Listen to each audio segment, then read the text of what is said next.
حسب الانباء واضع وليد الرقراقي ضمن اولى اولوياته للتعاقد معاه في حال، وهاي مو مؤكده، استمرار جراهام من عدمه. ينفعنا المدرب المغربي اللي توسعت افكاره وخططه واستراتيجيته لتشمل منتخبات اسيويه مثل سكتيوي بالمنتخب العماني، مثل عموته وجمال السلامي بالمنتخب الاردني. نستنسخ التجربه؟ لا، مو هذا فرق. اولا انت اذا جيت على عموته وكذا، اولا عاملين في هذه المنطقه وصار فتره يعني ماخذين. الرقراقي هو قلت لك بالاصل هو في فرنسا، اعتقد جنسيته فرنسيه وعايش في فرنسا ومتواجد. لا بس السنوات الستة والسبع الأخيرة كان في المغرب. يعني حتى الآن تجربته مع المنتخب المغربي خلال الفترة بالاعتماد على مجموعة لاعبين محترفين في هذه البطولات ونجح معاهم. أنا وجهة نظري البيئة العراقية مختلفة بالكامل. هو مدرب جيد، مدرب شاب، لو منح فرصة من الوقت للإعداد، ترتيب وترسيخ اسلوبه، وهذه ممكن ينجح. اضافه كابتن، طبعا فقط إضافة. هو انا بغض النظر عن معايير هو اسم، بس انا قصدي البيئه. لا افضل من يجاوبك حتى اخذ بها التصويت واروح النور اختم. اضافه اخيره، افضل من يجاوبك سؤال ابراهيم. هاي التجربه بس تعال لي على العراق بي. هل من الممكن ان ينجح وليد الرقراقي؟ وابو طيبه يقول لك مو شرط البيئه العراقيه ما تساعد، ينجح في العراق كما نجح عموته والسلامي والان طارق السكتيوي مع المنتخب العماني؟ دعني مقدمه فقط. هو عاش تجربه تدريب الفتح، عاش في الدوري المغربي كم من سنه، ثم تحول للوداد وعانق لقب دوري ابطال افريقيا، وعاش التجربه في قطر مع الدحيل. لك كامل الصلاحيه ان تعلق هل يمتلك الادوات. هذا مسألة شأن محلي، تجارب محليه عاشها. زين، مع انتم مع خلينا ناخذ بها التصويت. من مع المدرب العربي؟ لان اول تجربه ممكن ياتي مدرب عربي. الاتحاد العراقي من الرقراقي في تسارات متقدمه مع باري اف سي، هو ممكن ياخذ باري اف سي. ظل الاتحاد العراقي غايب عليه. جيد. من مع المدرب العراقي، او عفوا من مع المدرب العربي لتدريب المنتخب العراقي؟ انا مع المدرب العربي. واحد. ليش لا؟ اذا كان جيد. اثنين. انا بشرط ثلاثة يكون مع محليين. لا من غير شروط. يكون مع محليين. تمام. انا على مستوى انا ما جاي على المساعدين. من مع عربي. المدرب العربي بدون ان اذكر اسم مدرب؟ من مع المدرب العربي لتدريب المنتخب العراقي؟ انت مو قلت واحد. اكو واحد. اثنين. هيرفي. ثلاثة. بس أربعة. المدرب العربي خمسة. الكفاءة. ستة. هيرفي رينارد. انت ما سمع هيرفي ولا لا؟ اذا كان مخالف هذا راحت. شلون؟ هاي واحد التصويت مع المدرب العربي ولا خذوه، خلصونا منه، خذوه. هاي اوكي فلوس. اوكي شلون مع هيرفي؟ باكر راح اناقشك هاي بيها. ما عندي وقت. اذا ايش قد مع المدرب العربي؟ كنا واحد اثنين. هسه انا مع المدرب العربي. مع العربي بشرط شنو عرفت؟ كفاءة، يكون كفاءة اجي هاي وعنده شهور وصلاحيات كاملة. بدك نتعلم. انا دائما المحور الاخير، او مو المحور، السؤال الاخير اللي اطرحه يكون مدخل لحلقه يوم غد. فباكر راح نتوسع بهذه الموضوع. 6 ولا 5؟ 6 مع المدرب العربي. 6 مع المدرب العربي. اذهب الى نور الدين الخزرجي من مقر لا ليغا حيث الاجتماع.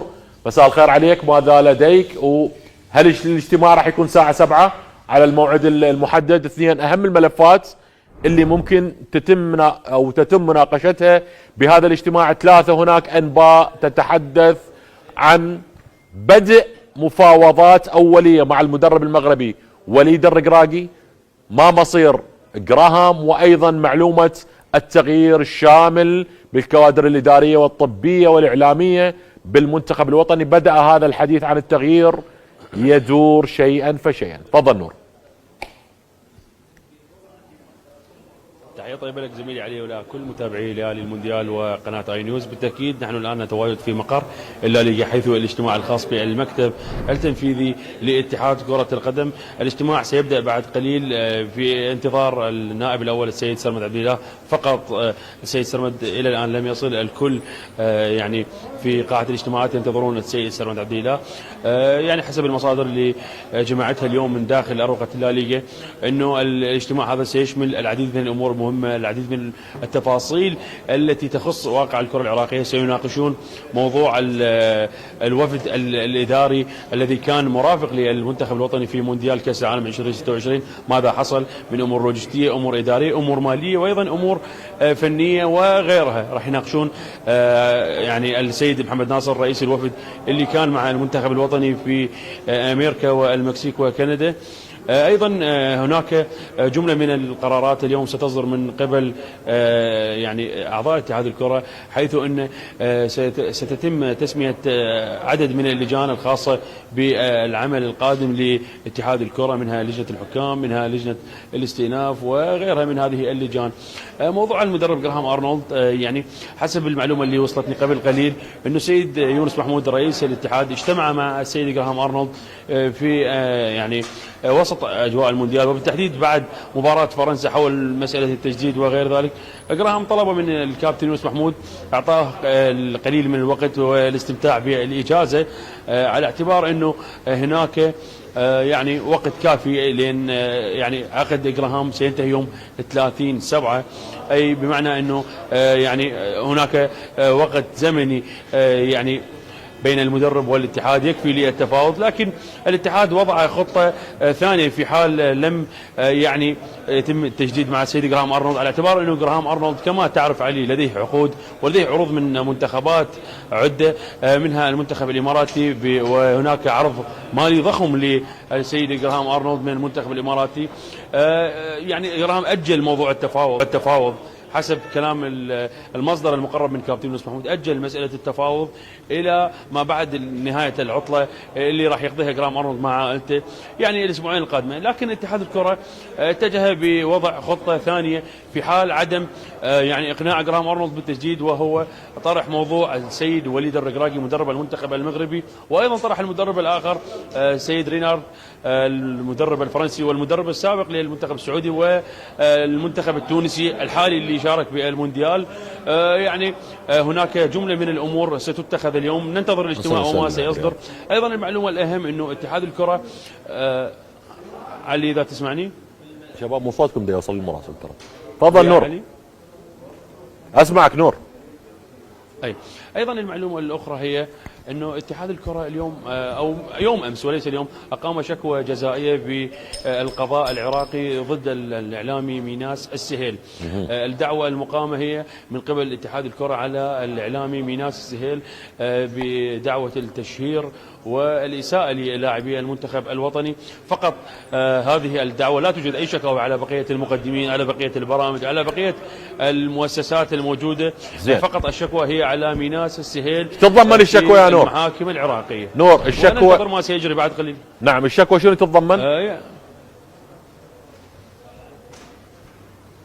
يعني تتضمن انه هن المدعو السيد ميناس السهيل هو ادعى وخرج بفيديو كما شاهدته، ويعني يطالبوه باثبات ذلك، وان لم يثبت ذلك سيحاسبوه قانونيا وسيساءل. وهم يعني قاموا بالبدء بالاجراءات، ويعني اليومين القادمه يعتقد يعني يوم غد او الاحد سيصل تبليغ الى المؤسسه التي يعمل بها الاخ ميناس السهيل. نعم. هذا الكلام اللي وصلني من داخل الاتحاد. زين ميثم عادل ما عليه شكوى؟ يعني عندي معلومه ميثم عادل عليه شكوى. علي عد المرور. غرامه. نور خليك ويانا، اي شيء يستجد عندك. وما اعرف هل يعني راح يبدا الاجتماع بعد 5 دقائق ولا ابو عبد الله بعد ما واصل الاستاذ سرمد؟ يعني انا اذا شاهد هسه ورا الكواليس اكو حركه، يمكن السيد سرمد وصل، ما اعرف انه ما وصل حيدر. يعني مثل ما تشاهد علي الان وسائل اعلام كبيره. جيد. نور يعني تنتظر. احنا طالعين ببث مباشر، احنا طالعين ببث مباشر. ما سيحصل اكيد راح نكون معاكم على طوال الحلقه. نعم احنا ببث مباشر وحلقتنا مباشر وانت على المباشر. قل له الحيدر حمزه هادي، قل له مو لين ابو قاعد انه يتوقع يعني ما راح اغض النظر عن بعض الامور. الكاميرا تظل داير واي شيء مستجد مؤيد راح ياخذ الصوره. فخلوا صورتكم بشكل مباشر من المقر الداخل الطالع. اي شخص كمتحدثين يطلع ممكن قبل او بعد الاجتماع. شكرا نور الدين الخزرجي مراسلنا من بغداد. اذا دقائق ويبدا اجتماع الاتحاد العراقي لكرة القدم لمناقشة المشاركة في بطولة كأس العالم، مع الحديث الدائر الآن حول جملة من التغييرات المنتظرة.